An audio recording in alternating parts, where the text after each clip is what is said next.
Muy buenos días para todos.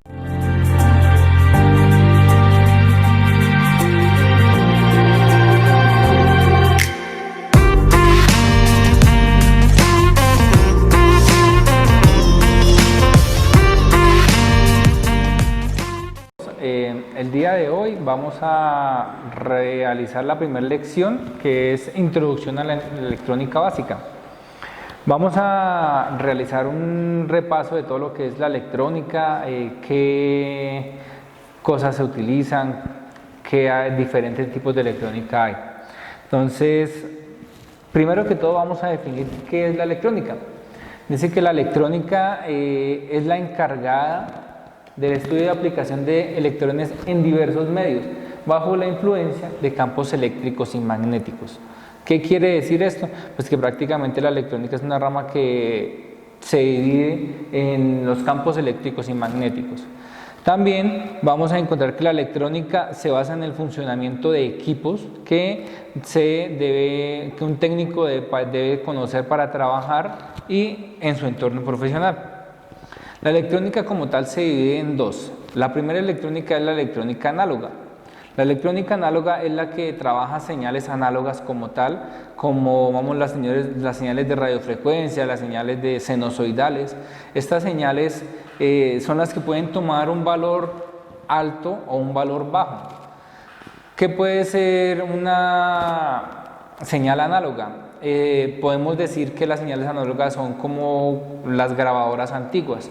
Las grabadoras antiguas, cuando uno intentaba sintonizar o subir y bajar el volumen, lo que hacían era como intentar cuadrar el punto específico para que entrara lo mejor posible. Entonces, eso es una señal análoga. También en nuestros tiempos ya casi no se utiliza. ¿Por qué? Pues porque la tecnología, la electrónica digital la ha ido reemplazando poco a poco y esto ha tenido que ir evolucionando. Pero en fin de cuentas, como tal, no siempre van a existir señales análogas. Ahorita veremos algunos ejemplos de los que vamos a realizar. Estos sintonizadores, como les explicaba aquí en la parte de abajo, ya podemos ver que los sintonizadores en muchas cosas se utilizan. La electrónica digital como tal ya son pulsos de 1 y 0, ¿sí? O sea, o es verdadero o es falso como tal.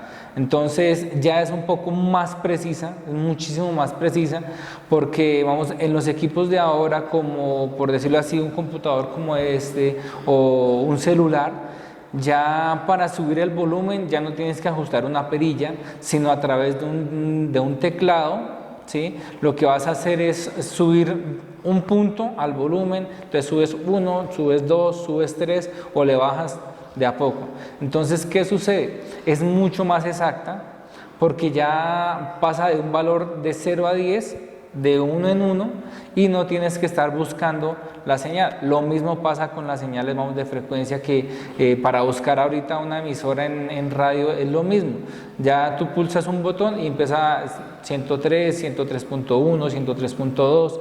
Eso mismo sucede en todos los elementos electrónicos que utilizamos a nivel del mundo, ¿no? Porque pues realmente la electrónica se utiliza y cada día va avanzando muchísimo más. Un ejemplo de la electrónica análoga como tal es la voz humana.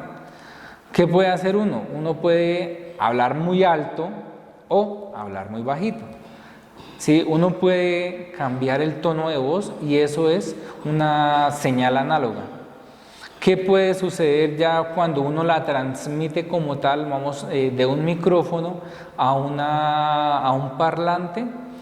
Ya uno puede modular la cantidad de sonido que salga a través de la electrónica digital con la variación del volumen por señales con los teclados. Listo. La electrónica digital también maneja algunos que son los sistemas numéricos. Son 4 sistemas numéricos que vamos a ver en esta lección. El primer sistema numérico es el decimal. Realmente pues no se trabaja como tal en la electrónica digital.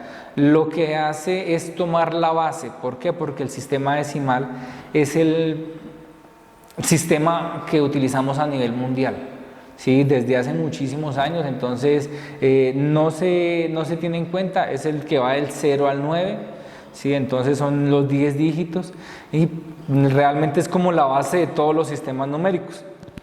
El segundo sistema es el binario.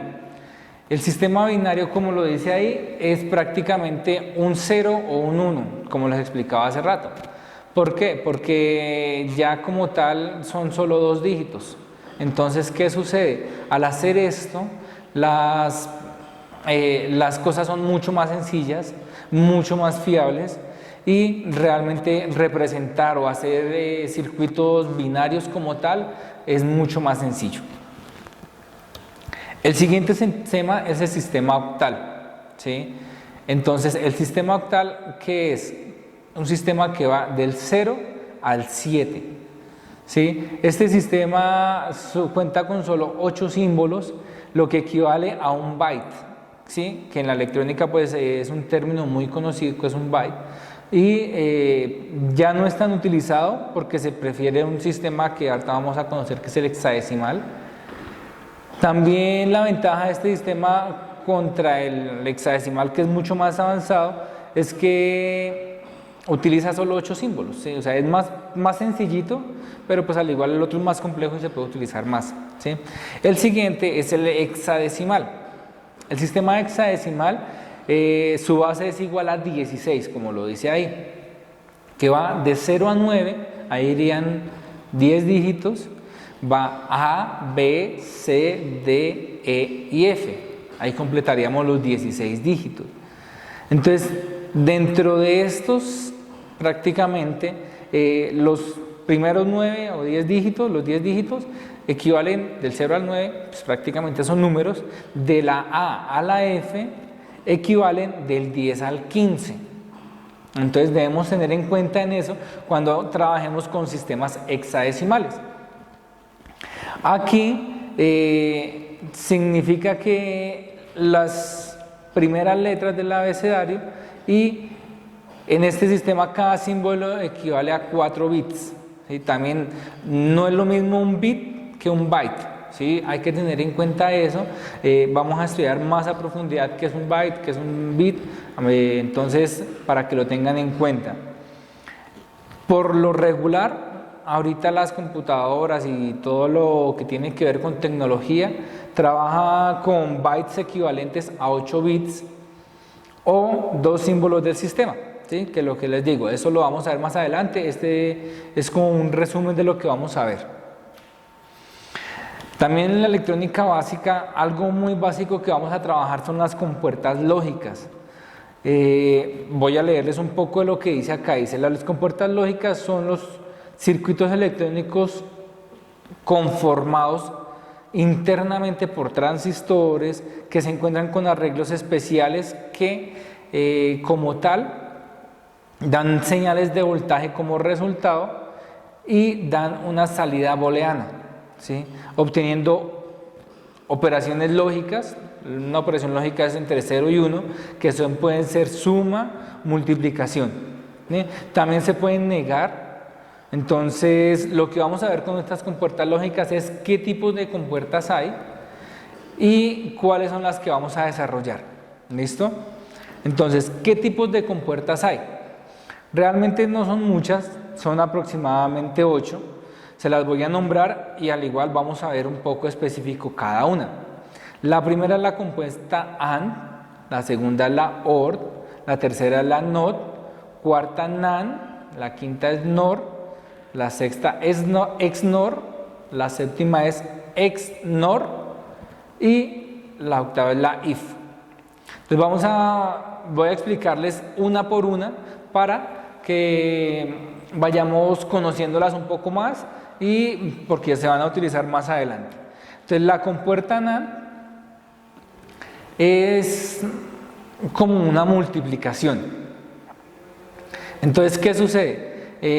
Una multiplicación, si uno multiplica 1 por 0, da 0, ¿sí? Entonces esta compuerta, si tiene 2 entradas, como lo vemos ahí en la imagen verde, tiene 2 entradas y una salida, y en la parte de abajo vemos Su tabla de verdad se llama. Entonces, ¿qué sucede? La única forma para que en esta compuerta dé una salida positiva es que sus dos entradas sean positivas o estén en 1. En la tabla de verdad vemos prácticamente cómo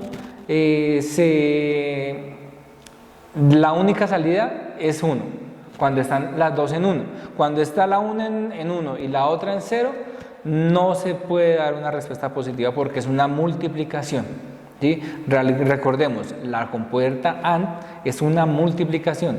Entonces, todo valor multiplicado por 0 da 0. Y la única que da 1 es la multiplicación de 1 por 1 y la salida da 1. La siguiente compuerta es la OR. La compuerta OR como tal es una suma. ¿Sí? Entonces, si sumamos 0 más 0, pues nos da 0. ¿Sí? La suma de 0 más 1 nos da 1. La suma de 1 más 0 nos da 1. Y la suma de 1 más 1 nos da 1. ¿Sí? Recordemos que esto no es la suma normal de 1 más 1 igual a 2, sino 1 y 1 nos da 1 porque es una compuerta lógica y solo se manejan dos números en el sistema binario, el 1 y el 0. Entonces, debemos tener muy en cuenta que siempre, desde que haya una sola entrada en una compuerta OR que sea positiva, la salida es positiva. ¿Listo? Eso debemos tenerlo en cuenta. Sigue la compuerta NOT. La compuerta NOT, ¿qué es? Es una negación. La compuerta NOT de negación nos dice que tú puedes negar una salida o una entrada después de haberla puesto positiva. Entonces, ¿qué nos dice? La Q ahí nos dice que es la entrada y la Q', que es la que tiene la comita arribita, es la salida negada. Entonces, si la entrada es 0, la salida es 1. Y si la entrada es 1, la salida es 0. ¿Sí? Tenemos muy en cuenta en eso. Lo que hace es negar. O sea, cambia de un estado a otro. ¿Sí? Si se utiliza. Ya más adelante lo veremos en un circuito combinacional. La compuerta NAND. ¿Qué es la compuerta NAND? Es lo mismo que la AND, una multiplicación, solo que al final, si ustedes se dan cuenta, tiene un circulito al final negándola. Entonces, ¿qué sucede? En una multiplicación de una AND, el 0 por 0 nos daba 0. Aquí, 0 por 0, al ser negada al final, o sea, al niega, lo convierte en el símbolo contrario.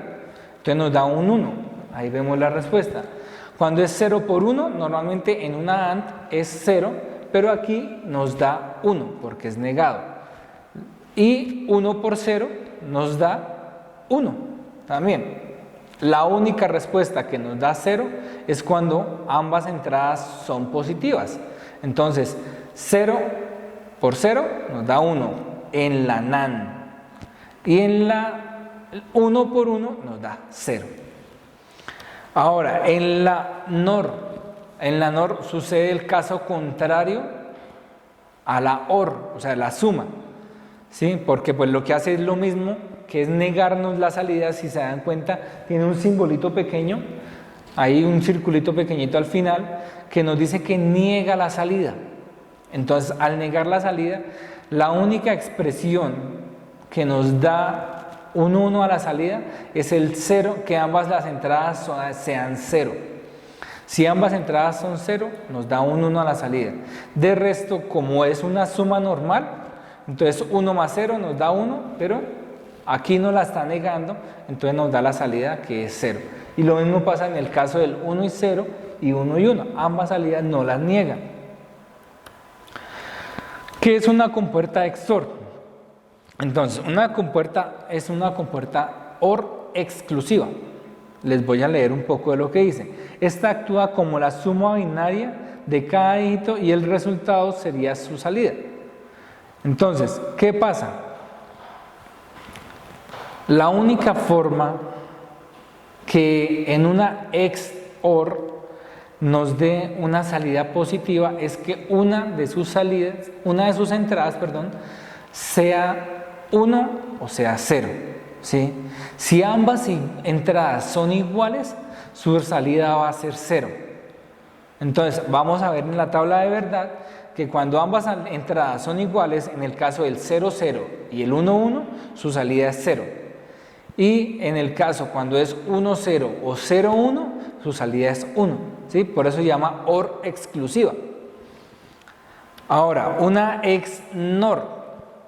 Una XNOR es lo mismo que una OR exclusiva, pero lo único que hace es que su salida es negada. Al igual que el NOT, al igual que la NOR, lo que hace es negar la salida, o sea, convierte el resultado inicial, lo convierte en su contraparte. Entonces, si la salida inicial en una XOR, en caso tal del 0, 0, era 0, era 1, era 0, perdón, aquí nos da 1, porque la están negando, ¿sí? Entonces, en la anterior, vamos a devolvernos, la primera, 0, 0 y 1, 1 nos daban 0, y 0, 1 y 1, 0 nos daban 1. Acá, una XNOR es al contrario. Entonces, ¿qué sucede? 0, 0 nos da 1, 0, 1 y 1, 0 nos da 0 y 1, 1 nos da 1. Y por último, la compuerta IF. Realmente esta compuerta no es muy utilizada. ¿Por qué? Porque es como si tuviéramos un cablecito ahí pasando como si nada. Este símbolo lo vamos a encontrar más adelante en algo que se llama un diodo. ¿Qué sucede? Esta compuerta como tal es un estado lógico, ¿sí? Y solo permite el paso de corriente, que ahorita lo vamos a ver más adelante en la explicación del diodo. Después, ¿qué vamos a ver? ¿Qué es un circuito combinacional? Un circuito combinacional, como su nombre lo dice, es una combinación, ¿sí? Ahí en la imagen vemos un circuito combinacional tanto de compuertas AND, compuertas NOT y compuertas OR, ¿sí? Aquí nos damos cuenta en este circuito que el circuito como tal tiene dos entradas, una sola salida, pero hay una fórmula matemática que la podemos leer ahí, que es F igual a A por B negado más A negado por B. Entonces, ¿qué sucede? Al ver estos circuitos como tal, nos vamos a ver que esto es como una operación matemática que se realiza en cosas cotidianas. Pongo un ejemplo. En un ascensor tenemos varias entradas. Entonces, ¿cuáles son las entradas? Que la puerta esté cerrada para que funcione, que haya alguien que apriete el botón para que vaya a decir qué piso va, ¿sí? Entonces, ¿la salida cuál es? ¿Sube o baja el ascensor? Esa es la salida. ¿Cuáles son las entradas? Las entradas es que la puerta esté abierta, que la puerta esté cerrada, que haya personal adentro, que haya alguien que no oprima el botón al piso que se quiera ir. Otra entrada puede ser el peso que tenga máximo de utilización el ascensor. Entonces, todos esos tipos de entradas hacen que haya una salida. Si no hay alguna que esté activa en una de esas entradas, no va a haber una salida. Eso es un circuito combinacional. Todo eso lo utilizamos en tecnología diaria prácticamente. Vamos, en un celular también podemos encontrar esos circuitos, ¿sí? ¿Por qué? Porque uno no puede decir, no, voy a desbloquear mi celular. Al momento de desbloquear mi celular, no voy a poner nada, no me toca la huella. Entonces, son cosas, una combinación de cosas que uno tiene que hacer para poder utilizar algún elemento. En los circuitos combinacionales también encontramos algo más que se llaman los codificadores, los decodificadores, multiplexores y demultiplexores. Entonces, ¿qué es un codificador? Es en el que se codifica un número binario, unos y ceros, y se tiene una salida con cierto número de entradas, ¿sí? Entonces se tienen 5 entradas y sale 1, ¿sí? Y un decodificador se activa la salida correspondiente al número binario codificado en la entrada, ¿sí? O sea, es lo contrario prácticamente. Ahora, ¿qué es un multiplexor? Un multiplexor, la salida corresponde a la entrada codificada por las señales de control. ¿Sí ven? Aquí ya hay un término adicional, que es una señal de control. ¿Sí? ¿Qué sucede? Es como una señal adicional que tiene que haber para poder que haya una salida. Si no hay esa señal, el circuito no funciona. Esto ya lo vamos a ver con más claridad en nuestras clases. Y un demultiplexor es en el que el valor de la entrada sale por la salida codificada de las señales de control. Es lo mismo, sino que al revés. Es un poco complejo explicarles acá, pero pues la idea es que en la clase que te vamos a tener ya como tal, se los pueda explicar. Ahora, ¿qué vamos a encontrar también en la electrónica básica? Un sistema secuencial. Un sistema secuencial son los que las salidas dependen tanto de las entradas como de unos valores que anteriormente se dieron de las salidas. ¿Sí? Es como una memoria. ¿Sí? Entonces, ¿qué sucede? Si vamos a encontrar varios tipos de sistemas secuenciales en los que todos tienen un tipo de memoria y afectan como tal el sistema que funciona. Entonces, ¿qué sucede? Ahí vamos, aquí en la imagen nos damos cuenta que hay dos tipos de sistemas secuenciales: el sistema síncrono y el sistema asíncrono. Entonces, el sistema asíncrono no depende de ninguna señal de reloj. ¿Qué es una señal de reloj? Es un pulso que nos da para habilitar un sistema o no habilitarlo. Ahí en la imagen nos damos cuenta que el sistema síncrono es un sistema sencillito en el que entra una señal como tal, hace un circuito combinacional, da una señal de salida y guarda, si se dan cuenta en la partita de abajo, guarda esa señal, no más, no es más. Eso es un sistema asíncrono. Y en un sistema síncrono sí hay necesidad de un reloj o una señal adicional para habilitarnos el sistema. ¿Sí? Entonces, ¿qué sucede? Es como el ejemplo del ascensor que les decía.